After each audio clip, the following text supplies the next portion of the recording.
Educators have to be incredible salespeople. We have to get people to want what we're peddling.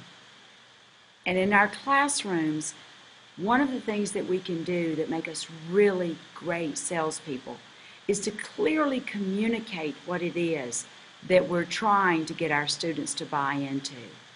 Nowhere is that more important than when we ask them to read.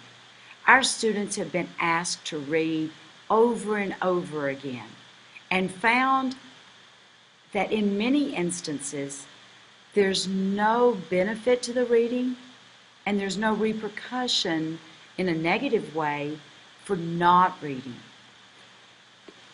Let me talk to you about a book I just found.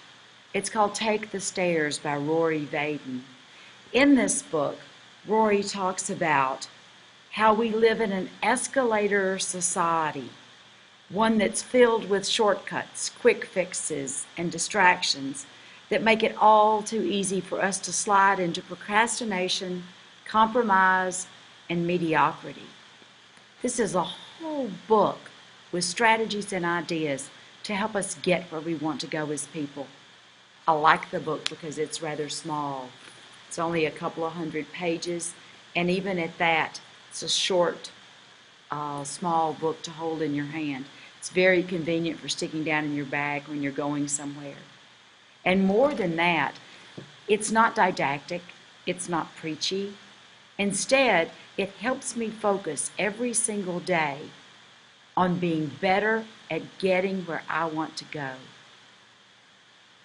I just modeled a couple of things for you. First of all, I told you why I would recommend this book to you. I told you how it is of benefit to me personally.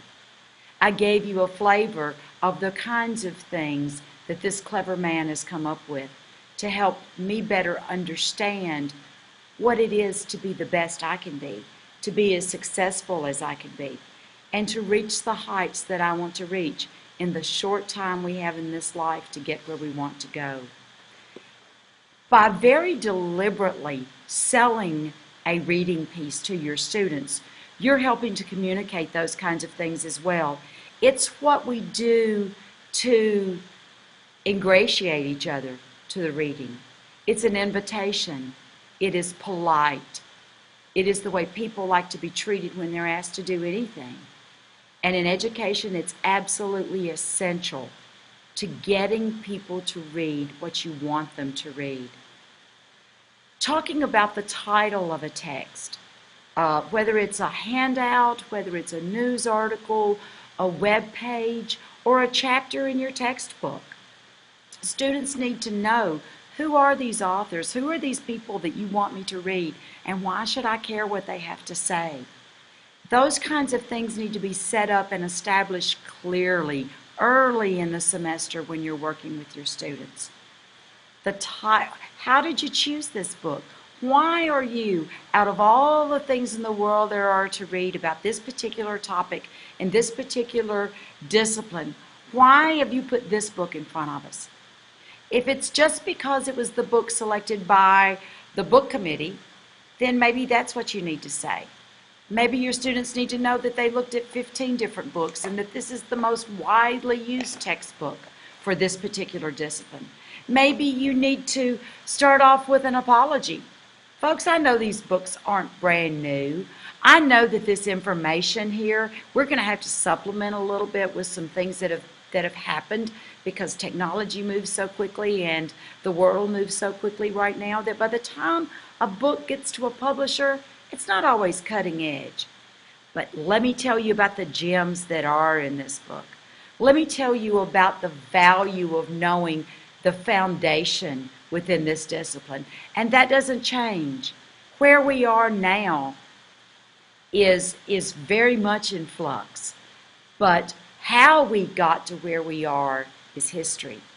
That's the part of this textbook that we're going to use and the part that's going to be most meaningful for you.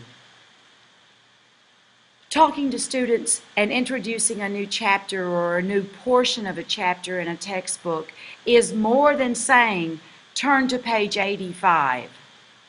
Or, for tomorrow I want you to read chapter 5. Those are the kind of disconnected directives that we give our students regarding print. We almost announce, I don't really care, so you probably shouldn't care either. If you want to communicate these things clearly, you have to be very deliberate about what you are asking students to read and why they should listen to you and follow your instructions on what they need to read. They need to know how that information is going to be used. Very explicitly lay out. These are the pages. This is the key. This is the nugget of information that's going to make what we do in class make sense. If you come to class and you don't have this foundation, you're going to feel lost. You're going to wonder why and how, because I don't have time to tell you all that. Your best way of learning that now and forever is independently with print, meaningful print. You as the teacher have to make that connect. You have to be very overt. It takes a little front-ending time, but what it means is that students really know that you value their time and that you care about them as interested learners and participants in your classroom, to be passionate about that text and why they need to read it. Make sure they understand the learning incentives associated with that particular print. If I read this, then I benefit by.